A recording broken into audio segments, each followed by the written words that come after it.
مراد یافتہ جو طبقہ ہے اس وقت، جو کوآرڈینیٹرز بیٹھے ہوئے ہیں، جو منسٹرز بیٹھے ہوئے ہیں، جو ایڈوائزر بیٹھے ہوئے، وہ تو پارٹی اختلافات سے بالکل انکار کر رہے ہیں۔ وہ سمجھ کے بھی اگر آ کے میڈیا میں اگر کوئی کہتا ہے تو یہ اس کے ایک پرسنل، یہاں پہ اگر آپ چال بازی، ٹھیک ہے نا، منافقت آپ اگر نہیں کرو گے تو یو کین ناٹ سسٹین دیر۔ فتح اللہ صاحب نے ایک بلیم کیا کہ میرا سی ایم نہ بننے میں پروفیسر اجمل صاحب کا ایک رول ہے۔ 21 کارنر میٹنگز میں نے آرگنائز کی، ان 2 کشروڑ کے اندر 6 میٹنگز میں فتح اللہ صاحب آ گئے، اللہ گواہ ہے، ٹھیک ہے نا۔ 6 میٹنگز کے بعد انہوں نے میرا فون ہی اٹھانا بند کر دیا۔ جب میں نے اسے کال کی کہ بھائی آپ کی ایک کارنر میٹنگ ہے اس علاقے میں، تو کہ آگے سے یہ ہے کہ آپ اپنے لیے کریڈٹ لینا چاہتے ہیں، ہمیں آلریڈی بتایا گیا ہے۔ تو اینڈ میں مجھے پرابلم ہو گئی لانے میں، ووٹ زیادہ لانے میں ایک پرابلم ہو گئی، جس کا میں پولیٹیکل وکٹمائزیشن اس لیے میں ہو چکا ہوں۔ یہ پارٹی اختلافات کیسے ختم ہوں گے؟ پارٹی اختلافات ختم ہونے کے لیے اس وقت چیف منسٹر جو ہے وہ امپورٹنٹ رول پلے کر سکتے ہیں۔ ویسے پارٹی کے جو قائم مقام پریزیڈنٹ ہیں وہ مطمئن ہے اس وقت؟ ان کا رول ہو تو پھر ان کا رول ہی نہیں ہے۔ 1 مہینے کے بیچ میں ایک ایسا جلسہ ہم کریں گے گلگت سٹی کے سینٹرس سٹی میں۔ السلام علیکم، ڈیلی K2 کے ناظرین کو سلام پہنچے۔ ناظرین، آج ہمارے ایک مہمان ہیں پروفیسر اجمل حسین۔ نام آپ نے سنا ہوگا، گلگت کے بڑے اچھی فیملی سے ان کا تعلق ہے، نمبردار فیملی سے، اور ان کا تعلق بیسکلی پروفیسر اجمل حسین جو ہے وہ ان کا خاندان کا تعلق جو ہے وہ سیاست سے کافی پرانا ہے۔ گلگت کی جو لوکل سیاست ہے ان میں ان کا ایک بہت بڑا رول رہا ہے ان کی فیملی کا۔ اور پروفیسر اجمل حسین چونکہ خود جو ہے وہ 2016 سے پاکستان تحریک انصاف کے بڑے اچھے لیڈر کے طور پہ سامنے آئے، اور 2020 کے جو انتخابات ہوئے گلگت بلتستان میں، اس کے اندر پی ٹی آئی کو بہت بڑے یہ سپورٹر رہے، بطور امیدوار بھی سامنے تھے، لیکن چونکہ پارٹی ٹکٹ نہ ملنے کی وجہ سے پارٹی کا یہ بہت بڑے سپورٹر کے طور پہ سامنے رہے۔ اور آج ان کو بڑا شکوہ ہے اپنی پارٹی سے، اپنے معاملات سے، اور وہ لوگ جو آج اقتدار میں بیٹھ کے 1 سال اپنا مکمل کر چکے ہیں ان سے۔ تو آج ہمارے مہمان پروفیسر اجمل صاحب ہیں، اور پروفیسر اجمل صاحب سے ہم یہی بات کریں گے کہ پروفیسر صاحب، آپ کی آمد کا بہت بہت شکریہ کہ آپ ہمارے پروگرام میں آئے، اور کچھ اظہار خیال جو ہمارے سوال ہوں گے ان کا آپ نے جواب دینے پر اپنی آمادگی کا اظہار کیا۔ اور ہمارے ناظرین کو جو ہے وہ انتظار ہے اس بات کا کہ آپ بڑے اہم انکشافات کرنے جا رہے ہیں۔ اور ناظرین، آپ کو یہ بتایا کہ یہ پارٹی اختلافات اور دیگر ایشوز پہ بڑی تفصیلی ہماری گفتگو ہوگی۔ پروفیسر صاحب، چونکہ آپ پارٹی کے ایک دیرینہ کارکن ہیں، کیا ہو رہا ہے پارٹی میں؟ بڑے اختلافات کی باتیں سامنے آ رہی ہے، پارٹی کے اندر اختلافات کی باتیں سامنے آ رہی ہے، کیا ہو رہا ہے؟ بسم اللہ الرحمن الرحیم۔ بہت شکریہ منظر صاحب آپ کا، آپ کے چینل کا۔ ایکچولی اگر پاکستان تحریک انصاف کی جگہ کوئی اور پارٹی بھی ہوتی اور اس کا اتنا ٹینیور ہوتا گلگت بلتستان میں، کیونکہ پیپلز پارٹی، نون لیگ، ان کی بہت پرانی جڑیں ہیں، تو پی ٹی آئی میں اختلافات کا یا اظہار جو رائے ہوتی ہے اس میں جو ڈیفرنس ہوتا ہے یہ پارٹیوں میں ہوتا ہے، لیکن پی ٹی آئی کیونکہ ایک نئی، ابھی تک نئی پارٹی ہے، تو اس میں جب آپس میں اختلافات ہوتے ہیں اور ان کی جب گورنمنٹ اپنی گورنمنٹ ہے ان میں پھر وہ کچھ زیادہ ہی ہائی لائٹ ہوتی ہیں۔ تو پارٹی میں اختلافات آپ کو سچویشنز بعض دفعہ آپ کو دکھائی دیتی ہیں، کیونکہ آج کل میڈیا اتنا تیز ہے، لوگ اتنے باشعور ہیں کہ ان کو پتہ چلتا ہے کہ اگر کوئی کہے بھی نہیں کہ پارٹی جو ہے آپس میں کنفلکٹ کا شکار ہے یا اس میں ڈیفرنٹ لابیز اس میں انوالوڈ ہیں، تو انفیکٹ اس میں ہیں، کیونکہ اگر کوئی حق یہ کہتا ہے کہ نہیں ایسا نہیں ہے، تو جس سے کہتے ہیں نا کولیکٹیولی ایک یہ پارٹی اس طرح ایمرج ہو کے جو ایک one centralized command of system ہو، اس میں ایک پراپر طریقے سے اسٹرکچر کو فالو کیا جائے، ٹھیک ہے نا، ایک دوسرے کے لیکن پارٹی میں جو مراد یافتہ جو طبقہ ہے اس وقت، جو کوآرڈینیٹرز بیٹھے ہوئے ہیں، جو منسٹرز بیٹھے ہوئے ہیں، جو ایڈوائزر بیٹھے ہوئے، وہ تو پارٹی اختلافات سے بالکل انکار کر رہے ہیں سوشل میڈیا میں. دیکھیں، اگر وہ سمجھ کے بھی اگر آ کے میڈیا میں اگر کوئی کہتا ہے تو یہ اس کا ایک پرسنل، اس کی ایک نہیں، اس کو آپ کیا کہیں گے؟ پولیٹیکل ورکر اس کو منافقت کہیں گے، کیا کہیں گے؟ اوبیسلی یہ تو ایک نارمل سی بات ہے کہ، اور یہی سیاست دیکھیں، یہی تو سب سے بڑی پرابلم ہے ٹو بی آنیسٹ، جو میں نے فیس کرتے ہوں گے یہاں پہ. اگر آپ چال بازی، ٹھیک ہے نا، منافقت آپ اگر نہیں کرو گے تو یو کین ناٹ سسٹین دیر. اگر آپ یہاں پہ ہیپوکریسی کرو گے، بیک بائٹنگ کرو گے، ٹھیک ہے نا، تو ایک انٹرسٹی پرسنالٹی لے کے شو کرو گے تو یہ یہاں پہ بندہ آگے چلا جاتا ہے. پروفیسر صاحب، مطلب میں سمجھ گیا کہ آپ نے کوئی چاپلوسی نہیں کی، تو جو چاپلوسی کرنے والے تھے وہ کہاں پہنچے؟ دیکھیں، میں ایک بتاؤں، میں کسی پہ یہ بلیم نہیں لگاتا پرسنلی کہ اس نے اگینسٹ چاپلوسی کی، لیکن میں بتانا چاہ رہا تھا آج، جو میرا پرپس تھا ایکچولی، کچھ چیزیں جو ہیں جو ایک خاص سرکل کے اندر تھی، وہ میں عوام کو آگے بتا دوں اصل میں، ٹو بی آنیسٹ. کیونکہ اگر میں کون سی چیزیں ہیں وہ آبزرور ہو کے میں اگر کہوں کہ نہیں میری پارٹی کے اندر یہ ہو رہا ہے آپس میں، تو وہ پھر میں بھی ہیپوکریسی میں آؤں گا، ٹھیک ہے نا. جو دکھائی دیتا ہے آپ کو بھی، میں بھی اس وقت باہر کراؤڈ میں ہوں، میرے پاس کوئی پورٹ فولیو نہیں ہے کہ میں آپ کو ایکچوئل بتا دوں. مگر آپ کو نظر کیا آ رہا ہے اس وقت؟ نظر دیکھ رہا، ایک چیز میں بتا دوں کہ میں خود سیکٹری فائننس ہوں صوبائی، میرے پاس یہ ٹائٹل ہے، اور ہمارے ایکٹنگ پریزیڈنٹ بھی ہیں. ابھی تک مطلب جن کی بڑی ان پٹ تھی، ٹھیک ہے نا، تو ظاہر ہے کہ بات عہدوں کی نہیں کر رہا ہوں میں، آپ کو آگے آ کے پتہ بھی چلے گا، بات عہدہ لانے کی بات نہیں کر رہا. لیکن پارٹی ڈسپلن میں یہ ہوتا ہے کہ جب آپ نوٹیفیکیشنز کرتے ہو، آپ ان سینئرز کو پہلے لوپ میں لے آئیں، ان کو بٹھائیں کہ میں مقصد پارٹی کو کہیں پہ اعتماد میں نہیں لیا جا رہا ہے، کسی بھی جگہ میں، کسی بھی مقام پہ. سیکٹری فائنانس ہے، حکمران جماعت ہے، آپ سیکٹری فائنانس ہے اس پارٹی کے، کتنا بجٹ ہے پارٹی کا اس وقت؟ سیکٹری فائنانس کے پاس تو بجٹ الیکشنز میں آیا تھا کبھی، اس وقت ابھی سٹنگ ٹائم نہیں ہے، بلکہ party has to pay around 5 lakh جو سیکٹریٹ کا ابھی بل ہے وہ پے کرنا ہے، ٹھیک ہے نا. لائبلٹی، ہاں لائبلٹی ہے، وہ ہم نے ویسے میں نے بھی بات کی ہے تو وہ پے ہو جائے گا انشاءاللہ.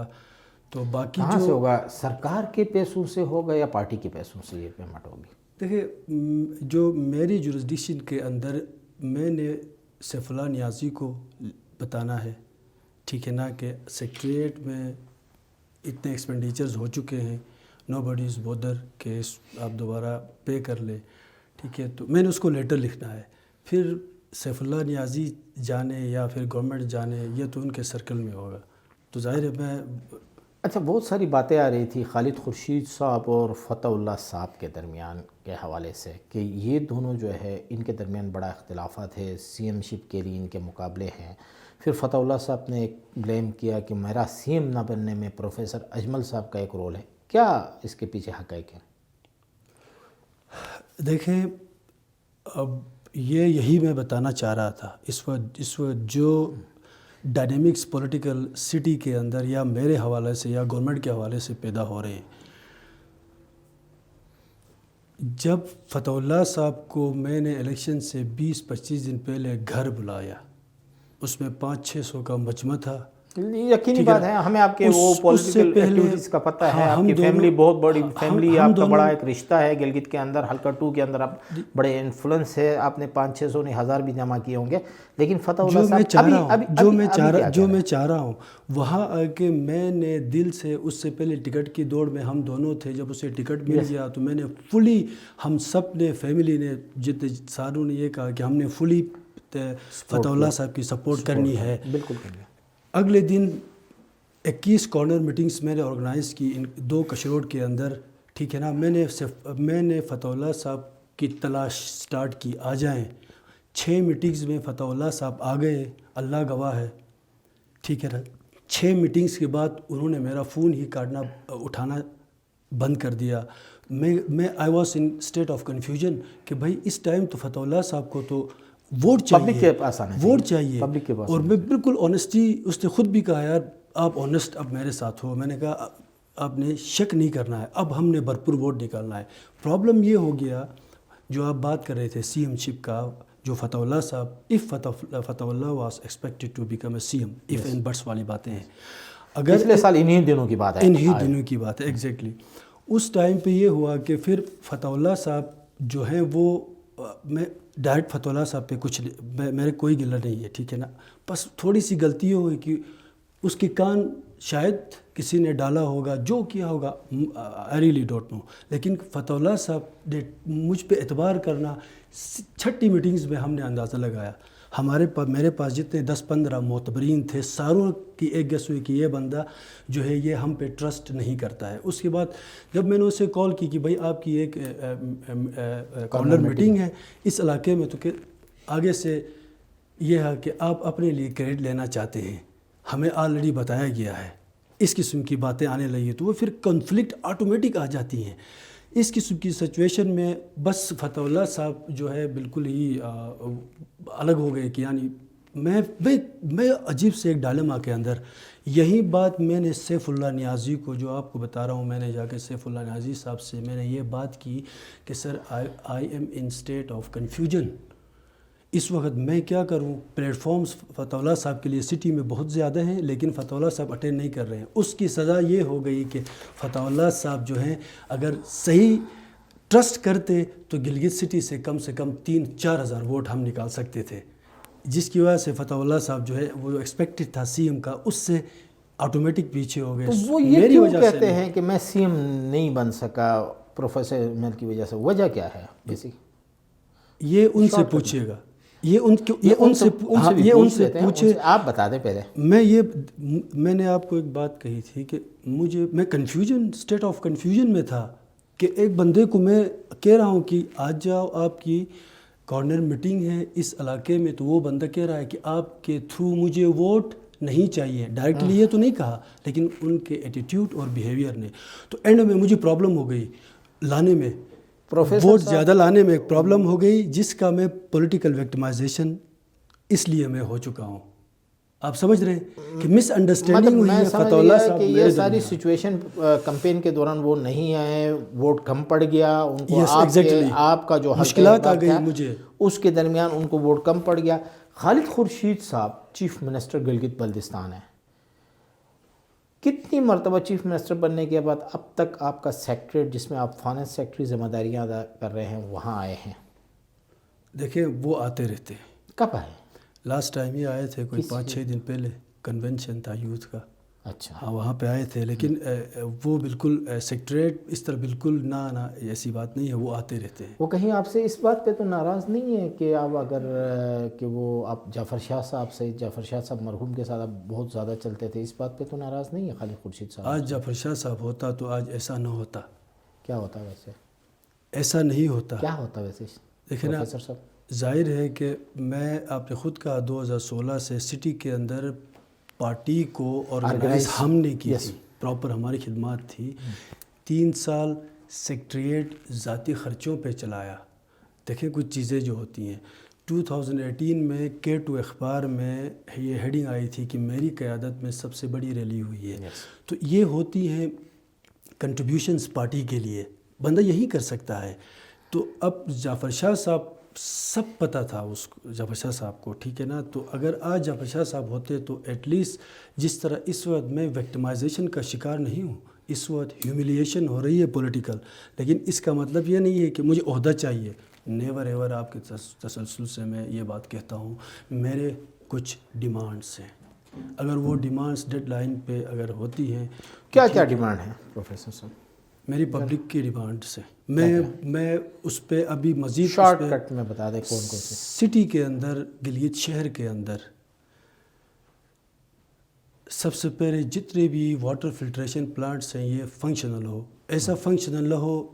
یہ بھی میں بتا رہا ہوں, کہیں بات میں کوئی یہ نہ کہے, سسٹینیبل ہو وہ, 20 دن چلنے کے بعد 15 دن خراب نہ ہو, سسٹینیبل. یس 2 سالوں میں پرماننٹ بیسس پہ. ددی جواری کیا ایڈمنسٹریٹر تھی وہ اس دور میں. آپ کا اپر چینل اور لور چینل ختم ہو چکا ہے, ٹھیک ہے نا. ایریگیشن سسٹم ہمارا اس سے تباہ ہو چکا ہے. ددی جواری کا جو گورننس کا جو نظام تھا وہ بحال ہونا چاہیے. وہ بحال ہونا چاہیے. گورننس کا نظام کی میں بات کر رہا ہوں. اپر چینل اور ددی جواری کا گورننس سسٹم تھا یہ. ہاں, اس سچویشن میں ڈیولپمنٹ اور گورننس سسٹم ان کا بڑا ٹاپ تھا گلگت بلتستان کی ہسٹری میں. ددی جواری کا اس سسٹم کو ہم چاہتے ہیں گلگت والے. آپ کا کہنا یہی ہے. اچھا, اب ایک اور مسئلے کی طرف آتے ہیں سر. جو امپورٹنٹ اس وقت جو بات چل رہی ہے, یہ پارٹی اختلافات کیسے ختم ہوں گے؟ پارٹی اختلافات ختم ہونے کے لیے اس وقت چیف منسٹر جو ہے وہ امپورٹنٹ رول پلے کر سکتے ہیں. وہ دیکھیں نا, وہ ٹائم ٹو ٹائم مہینے میں ایک دفعہ جتنے بھی ڈسٹرکٹ کے ہیں عہدیدار ہیں, ڈویژنل کے ہیں, صوبائی ہیں, ان کو بلائے, ان کو بٹھائے, معاملات ان سے ڈسکس کر لے, ان کو شیلٹر کے اندر لے آئے. اس وقت آپ کے جتنے بھی ہیں جنہیں جو اسٹرکچر کے اندر ہیں وہ سارے آئسولیٹ ہو چکے ہیں. وہ اس وقت پارٹی جو ہے وہ دیکھیں نا, میں ابھی ویسے پارٹی کے جو قائم مقام پریزیڈنٹ ہیں وہ مطمئن ہے اس وقت پارٹی پالیسیز اور جو حکومت کا جو گورننس سسٹم چل رہا ہے اس سے وہ مطمئن ہے؟ ان کا رول ہو تو پھر ان کا رول ہی نہیں ہے. اچھا, کونسل انتخابات ہو گئے. کونسل انتخابات سے جا کے اب تک جتنے کوآرڈینیٹرز اپائنٹ ہو رہے ہیں, ایڈوائزر اپائنٹ ہو رہے ہیں, منسٹر اپائنٹ ہو رہے ہیں, کسی موقع پہ بھی پارٹی کو اعتماد میں لیا گیا ہے حکومت کی جانب سے؟ یہی میں کہہ رہا ہوں. اس لیے انشاءاللہ تعالیٰ آنے والے 1 مہینے کے بیچ میں ایک ایسا جلسہ ہم کریں گے گلگت سٹی کے سینٹرس سٹی میں PTI کا, اور انشاءاللہ ہم وہ کریں گے. اس سے یہ پتہ چلے گا کہ پارٹی کتنی آرگنائز ہو چکی ہے اور یہ آگے اس کی ڈائریکشن کیا ہے. یہ اب میرے جورسڈکشن کے اندر پارٹی سٹرکچر کی بحالی ہے, اس میں ڈسپلن قائم ہو, تو اس کے لیے یہ CM صاحب جو ہمیں سپورٹ ہی کر سکتے ہیں, ہمیں پلیٹ فارم دے سکتے ہیں. پروفیسر صاحب, ہمارے ناظرین سمجھ چکے ہیں کہ آپ پارٹی کا ایک جو وقار ہے اس کو بلند کرنے کے لیے, اس کو برقرار رکھنے کے لیے آپ کام کر رہے ہیں, مشقت کر رہے ہیں, محنت کر رہے ہیں. اور ہم جو لوگوں کی جو باتیں تھی, جو پبلک کی باتیں تھی کہ پارٹی جو ہے وہ تھوڑا سا انتشار کا شکار ہے, تو اسی کی طرف آپ کا اشارہ ہے. ناظرین, پروفیسر اجمل حسین کو آپ نے سنا کہ کل تک جو حکمران جماعت کے لوگ جو یہ کہہ رہے تھے, جو اس کے اندر ہے کہ پارٹی کے اندر کوئی اختلافات نہیں ہیں, کچھ چیزیں ہیں جو پارٹی کے اندر سدھارنے کی ضرورت ہے. 1 سال پارٹی کا اقتدار کا مکمل ہوا ہے, تو اسی پہ پھر کسی موقع پر پھر کسی اور دوست مہمان کے ساتھ یا پروفیسر اجمل صاحب کے ساتھ پھر گفتگو ہوگی. اسی کے ساتھ اپنے میزبان کو اجازت دیجیے. اللہ حافظ.